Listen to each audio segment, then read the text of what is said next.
Selamat malam pemirsa, kembali lagi bersama saya Rini Lauli.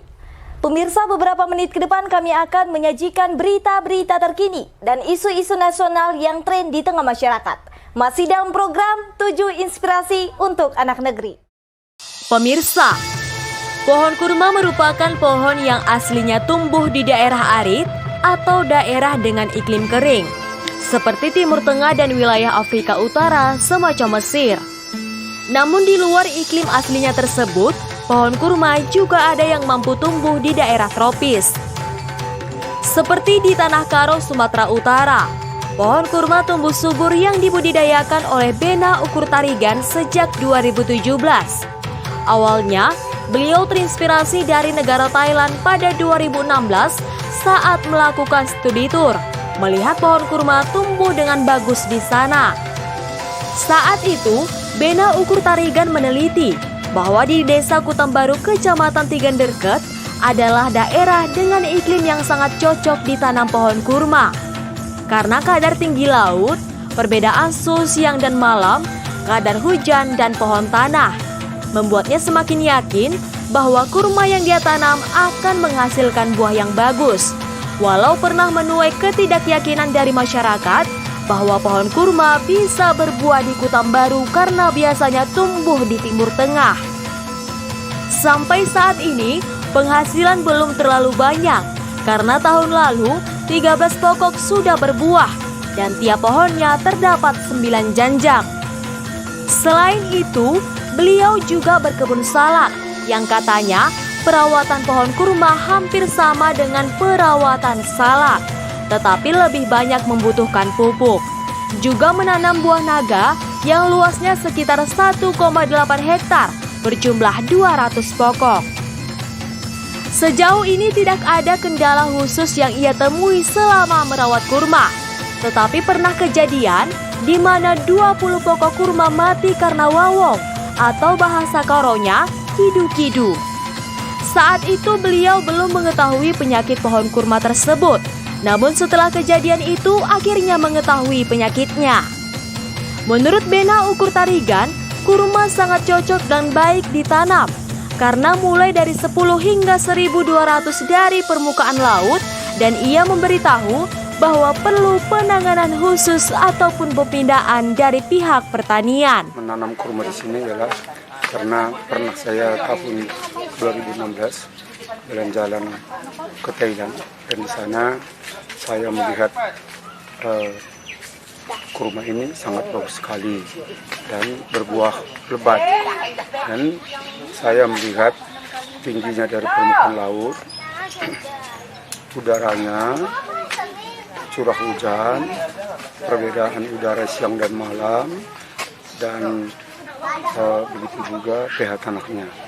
Jadi yang saya teliti di sana cocok juga, khususnya di Desa Kutambaru, Kecamatan Tigenderket, Kabupaten Karo ini bagus untuk menanam kurma, dan saya yakin bahwa kurma yang akan saya tanam ini berbuah. Ya, menurut saya kurma ini sangat baik sekali kita tanam di daerah ini, khususnya di Indonesia ini, karena mulai dari 10 sampai dengan 1.200 dari permukaan laut, ya saya lihat tumbuh bagus dan berbuah. Kita lihat di negara-negara lain, contohnya Thailand begitu, di Inggris dia berbuah.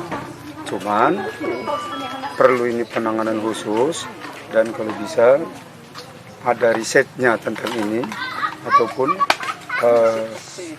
ada pembinaan dari pihak pertanian supaya bisa ini dikembang luaskan. Saya tahu masyarakat di sekitar ini, kalau saya menanam kurma, tentu pikirannya kurma tidak bisa berbuah karena ini orang tahu kan tanaman kurma pasir ataupun tanaman yang ada di Timur Tengah begitu. Tetapi berkat yang saya pelajari, saya yakin bahwa ini pasti berbuah begitu. 2016 saya jalan-jalan ke Thailand dan mempelajari tentang kurma ini. Tahun 2017 saya tanam di sini. Kalau mengenai penghasilan belum seberapa, karena tahun yang lalu baru 13 pokok berbuah. Dan ini pun berbuah paling banyak satu pokok dia 9 janjang. Cara membesarkannya, bagaimana saya sebagai petani salak, jadi hampir-hampir begitu juga saya cara pemeliharaannya. Nah, artinya yang di bawah kalau kurma ini kan harus dia banyak memakai kompos dan memakainya harus sedikit. Adapun dia sangat minim sekali karena ini adalah termasuk tanaman tua. Dalam untuk merawat ini, saya kira kalau kendala khusus tidak ada. Cuman pada waktu itu pernah kurma kita mati 20 pokok karena kalau bahasa Karonya kidu-kidu, kalau bahasa Indonesianya wawong. Pada waktu itu saya belum begitu meneliti tentang penyakitnya. Dan setelah kena baru saya tahu begitu kira-kira. Dulu tahun 80 mulai saya menjadi PNS guru. Nah, guru, lalu pernah saya menduduki jabatan wakil kepala sekolah dan pengawas. Belakangan saya diangkat menjadi UPT kecamatan. Dari Kabupaten Karo, Sumatera Utara, Rasbina Tarigan, Mona Lisa TV mengabarkan.